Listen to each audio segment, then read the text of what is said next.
রাশিয়ার বিরুদ্ধে লড়াই করে যাচ্ছে ইউক্রেন প্রায় 3 বছর ধরে। পুতিন সেনাদের বিরুদ্ধে যুদ্ধ চালিয়ে যেতে 18,000 কোটি ডলারের বেশি সহায়তা দিয়েছে যুক্তরাষ্ট্র।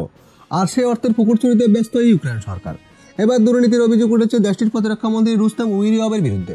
পশ্চিমা বেসরকারি দুর্নীতি বিরোধী ওয়াচডগ এনটিএসির অভিযোগের পরে মন্ত্রীর বিরুদ্ধে তদন্ত শুরু করেছে জাতীয় দুর্নীতি বিরোধী ব্যুরো এনএবিইউ। উমেরিয়ভের বিরুদ্ধে অভিযোগ, অর্থ আত্মসাতে বাধা দেওয়ায় প্রতিরক্ষা মন্ত্রণালয়ের ক্রয় সংক্রান্ত সংস্থা ডিপিএ এর প্রধানকে বেআইনিভাবে চাকরিচ্যুত করেছেন তিনি।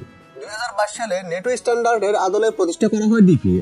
স্বাধীন সংস্থাটি প্রতিরক্ষা খাতে কেনাকাটায় স্বচ্ছতা নিশ্চিত করে। অ্যান্টি করাপশন ওয়াচডগের অভিযোগ, কারসাজির মাধ্যমে দাম বাড়িয়ে বিভিন্ন প্রতিষ্ঠানকে অস্ত্র ও গোলা তৈরির চুক্তি দেওয়া হতো, যা থেকে সুবিধা নিত প্রতিরক্ষা মন্ত্রী। ডিপিএ প্রধান এই কাজে বাধা দেওয়ায় তাকে চাকরিচ্যুত করা হয়।